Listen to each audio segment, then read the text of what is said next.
we'll travel for, we'll travel for, we'll travel for vegan food. Hey everyone, Kristen here from Will Travel for Vegan Food. I'm here today with Minku, who is a pedicab driver in the city of Chicago, and he also happens to be vegan. Can you tell us a little bit about how you got started in the pedicab world? When I moved to Chicago, I became a bike messenger, and it was just something I really loved to do, and I did that for a few years, and then one day I saw somebody riding a pedicab downtown while I was, delivering some package somewhere. And that looked a lot more fun. And it even, it seemed like something I would much rather do. And then it turned out a couple of friends of mine were pedicab drivers. So I kind of just switched over to that and started doing that one summer. And how long have you been doing that? I started in 2007, in summer 2007. So since then. How long have you been vegan now? Probably right around the time that I started pedicabbing. Because before that I was sort of like pseudo-vegan, kind of like going back and forth. And I became a vegetarian when I was 16. Me too. Awesome. Yeah. Well, I mean, I was raised vegetarian from birth. I grew up in India, so. And then when I came to America at age 6, from age 6 to 16, I was an omnivore. My parents just were like, eat whatever you want. And so then I consciously became vegetarian at 16.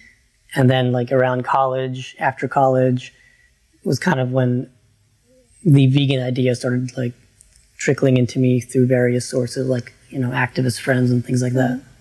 I think it's really interesting that you started out being raised vegetarian, because I don't know many people that have been or that were.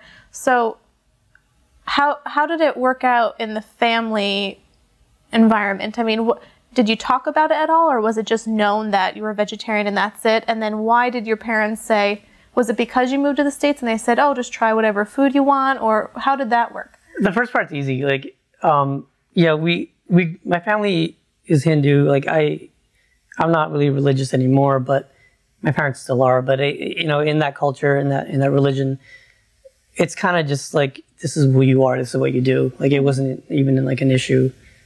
I don't even really remember, like, growing up in India. I don't remember like even seeing people eat meat at all.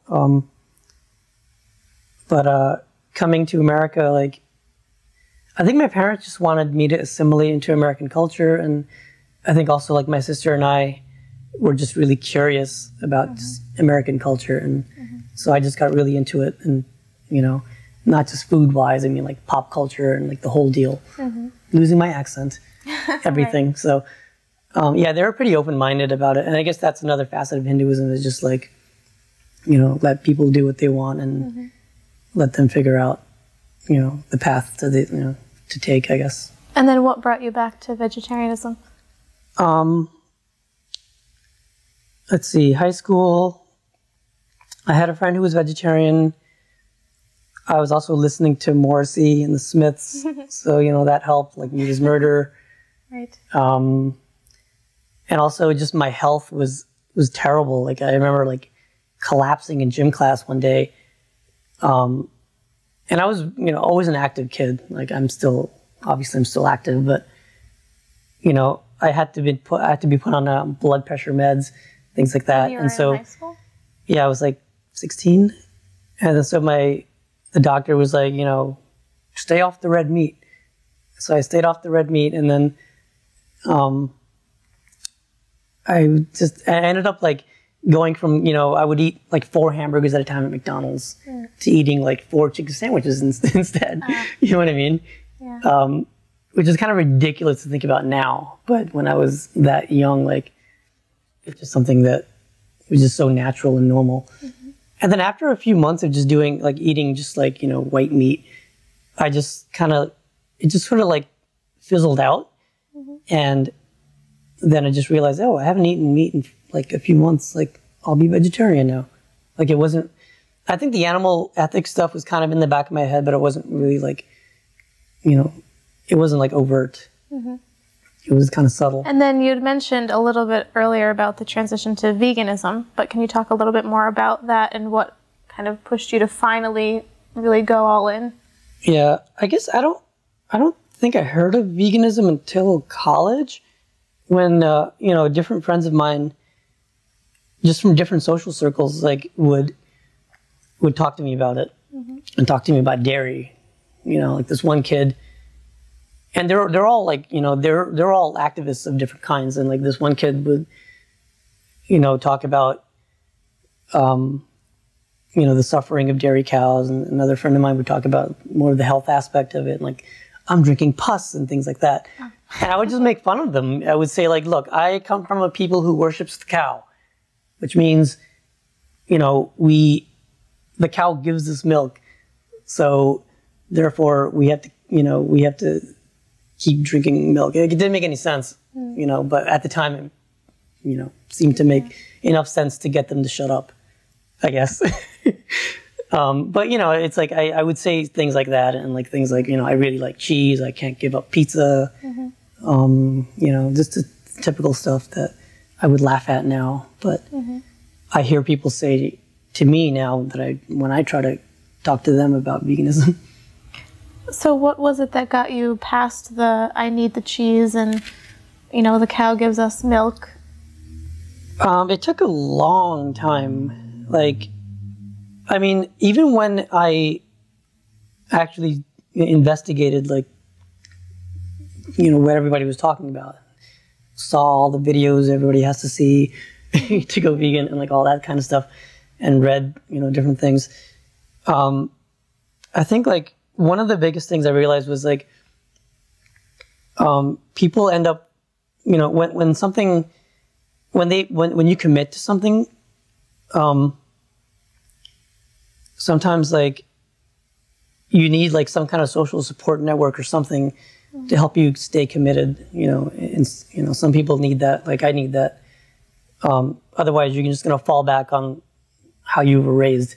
And so that just kept happening over and over again. Like I didn't have a vegan community that was really strong where I was. And so it kept going back to eating mostly cheese pizza.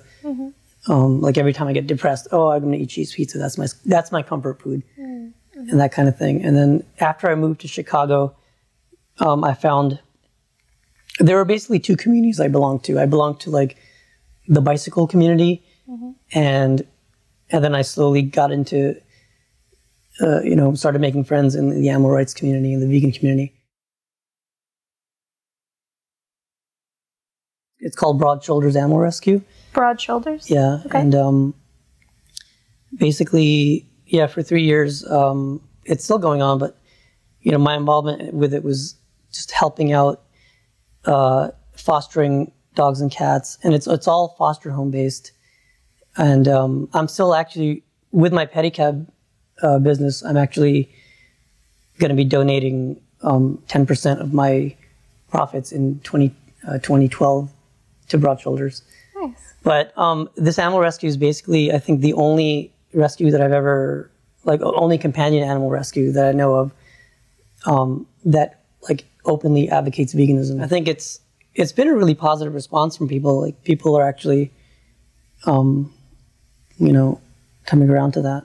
Nice. I noticed on your Pedicab that you have a Go Vegan sticker. Do your passengers ask you about that? Yeah, a lot of people ask me about it. More people just kind of make fun of me about it. Really? The passengers do? Yeah. Oh. Or people passing by. Because I tend to work mostly at like sporting events, like Cubs games, Bears games, White Sox games, things like that. And so you get a certain, I don't want to like overgeneralize about sports fans, but you know, it's like a lot of the machismo and the you know, the bigotry and all that kind of comes through very overtly. And also, like, you know, in the summertime, I'll just be wearing a t-shirt that says, you know, go vegan, or like some kind of animal rights message on it almost every day. So I'm sort of like, I'm like this target of like, you know, if I do something bad or if I screw up somewhere, it's because I'm vegan. Look at that vegan guy. Right. But it's, you know, I mean, the only way I handle it is like, you know, I just take people on rides and then they can, the other side of it is, you know, they see somebody taking them on a pedicab ride and they're just impressed by, you know, like, oh, they're like, oh, your legs must be really strong. You must be really healthy. And so they get to understand that, like, you know, number one, pedicab drivers are really strong and healthy to do this job. And number two, because I'm vegan, it doesn't mean I'm going to, you know, struggle doing the job. So, have you had any experiences where you felt like the customer walked away, like, maybe considering veganism? Like, did you have a good conversation about it? Anything like that? Yeah, there's been quite a few times. Oh, cool. Simply because they just bring it up. I mean, I just kind of let, you know, my T-shirts or my bumper sticker kind of, you know, lead them into it. Yeah, I mean, a lot of passengers have either tried being vegan or are vegan. Sometimes I'll get some vegan passengers. And, you know, they ask questions about it all the time and about nutrition and about animals and things like that. Well, Minku, thank you so much for chatting with us today. And if someone wanted to reach out to you, what's the best way that they should do that? Well, I have a website. It's veganpedicab.com. Okay. veganpedicab.com. And that links up to my Twitter account and everything else. So. Cool. Nice. Well, thank you so much. Thank you.